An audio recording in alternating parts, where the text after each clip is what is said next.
नमस्ते, मैं प्रोफेसर राम शर्मा। आज बड़ा ही महत्वपूर्ण दिन है। आज हम सब भगवान परशुराम जी की जयंती मना रहे हैं।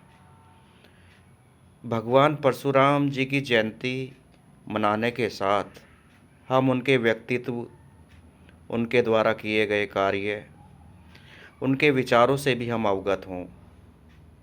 हम केवल इतना जानते हैं कि भगवान परशुराम जी ने इस पृथ्वी को 21 बार क्षत्रिय विहीन कर दिया था, परंतु 22वीं बार क्या किया उन्होंने? 22वीं बार उन्होंने जो आतताई ब्राह्मण शासक थे उनका वध किया और ब्राह्मण विहीन किया। क्षत्रिय विहीन का जो ये शब्द जोड़ा जाता है, इसमें भी जो आतताई शासक रहे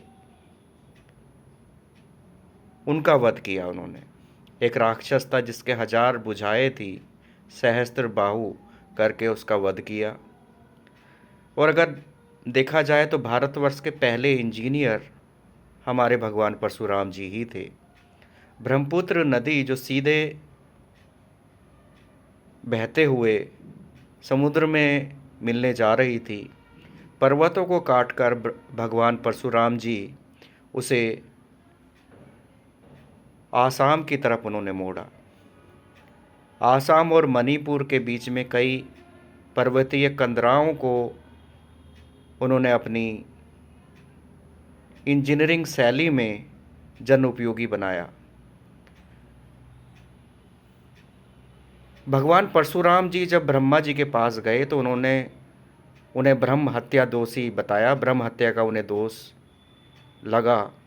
तो उन्होंने कहा कि इसके लिए मुझे क्या प्रायश्चित करना पड़ेगा। तो भगवान परशुराम जी को कहा गया कि आप ऐसे पृथ्वी या ऐसी जगह पर जाकर तपस्या या साधना करें जहाँ पर किसी ने तपस्या साधना ना की हो। तो वो दक्षिण में विंध्याचल पर्वत पे जाके उन्होंने तपस्या की।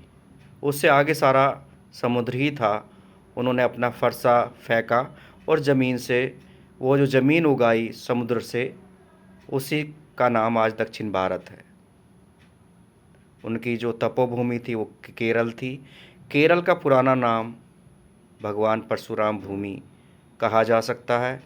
और ये केरल का स्थान है कालडी, जहाँ से भारतवर्ष के पहले शंकराचार्य का जन्म हुआ। और ये भारतवर्ष के पहले शंकराचार्य जी केरल में क्यों हुए, ये बड़ा ही एक सिग्निफिकेंस है इसका, क्योंकि केरल की भूमि भगवान परशुराम की तपोभूमि रही। इसी में आगे हम देखें तो अक्षय तृतीया भी भगवान परशुराम जी के जन्मदिन के साथ मनाई जाती है। तो भगवान परशुराम जी श्री विद्या के जनक माने जाते हैं। उनके द्वारा ही त्रिपुर सुंदरी साधना का एक बहुत ही बड़ा ग्रंथ उनके द्वारा लिखा गया। और परशुराम कल्प करके एक और ग्रंथ उनके द्वारा लिखा गया जो आयुर्वेद से संबंधित है। भगवान परशुराम जी का जो व्यक्तित्व है वो बड़ा विराट है। उन्हें विश्वबाहु भी कहा गया। विश्वबाहु का मतलब है जिन्होंने अपने भुजाएं विश्व कल्याण के लिए समर्पित कर दी हों। विश्व के कल्याण के लिए, धर्म की रक्षा के लिए जिन्होंने समर्पण कर दिया हो अपनी भुजाओं का, वो विश्वबाहु कहलाता है। भगवान परशुराम जी भारतवर्ष के पहले इंजीनियर थे, पहले श्री विद्या के जनक।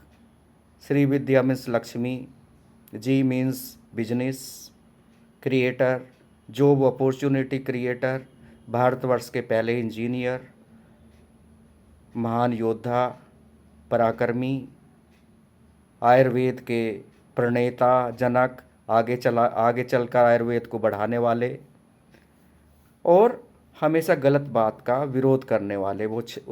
उसके लिए उन्होंने गलत बात का हर किसी का विरोध किया, वो ब्राह्मण हो या क्षत्रिय हो।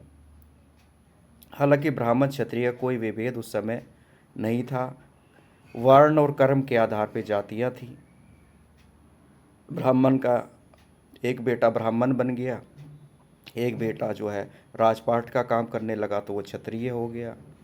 इस तरह से हम भगवान परशुराम का जो व्यक्तित्व है उसके बारे में और ज़्यादा जानें, उसके विषय में और ज़्यादा पढ़ें और उनका जो शिक्षाएं हैं वो हम अपने जीवन में उतार पाएँ और उसका आगे प्रचार प्रसार कर पाएँ।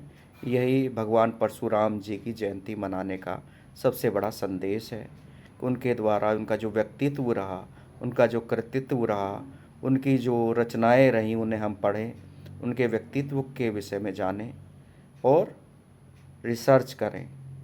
यही हमारे लिए भगवान परशुराम जयंती मनाने का उद्देश्य सफल होगा। धन्यवाद, सभी को प्रणाम।